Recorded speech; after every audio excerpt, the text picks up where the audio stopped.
Awesome, we're already going to play our very first song. So for this song, we're going to be using 3 notes, middle C, D, and E. Remember, middle C is played with thumb 1, D is played with finger 2, and E is played with finger 3. For this song, we will be using notes for the very first time. We have 2 different kinds of notes in the song. The first one is a quarter note, which gets 1 beat of sound, and the second one is a half note, which gets 2 beats of sound. So for every 1 half note, there's 2 quarter notes in that note.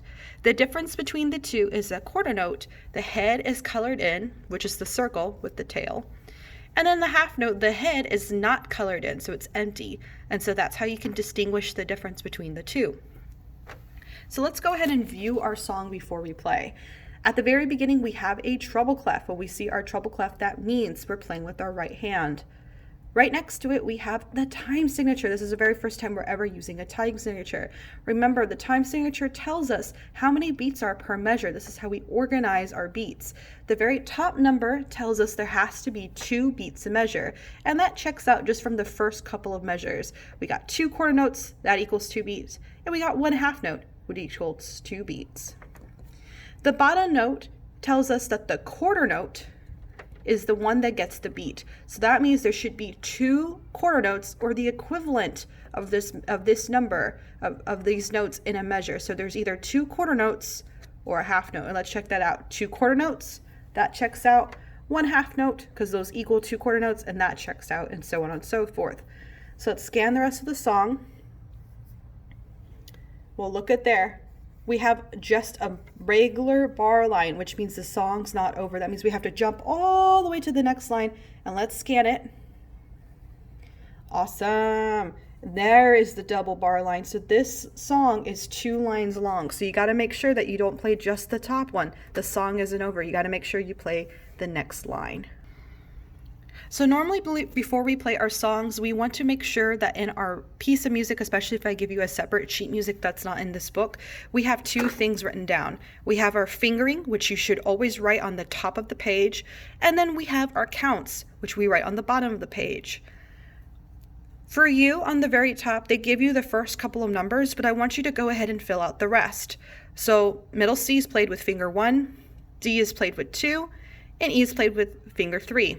So go ahead and write out the fingerings for the next couple of notes. Then on the bottom, they actually write out the counts for you through the whole song. And I went ahead and when we indicate and have a half note, this is something that I added that the book didn't. The way that we write half notes is we put a little dash between 1 and 2.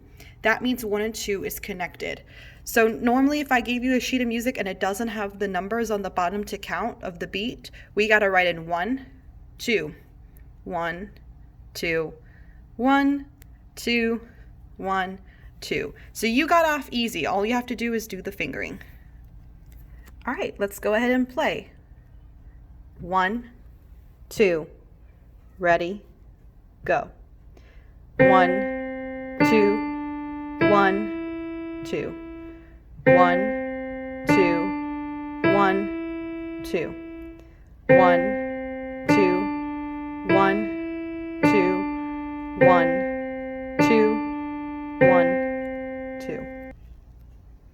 Awesome. Let's play that one more time. Awesome. Let's play that one more time. 1, 2, ready, go. 1, 2, 1, 2, 1, 2, 1, 2, 1, 2, 1, 2, 1, 2, 1, 2. Awesome job. I want you to go ahead and with a metronome, keep on practicing this at quarter note equals 60 beats per minute.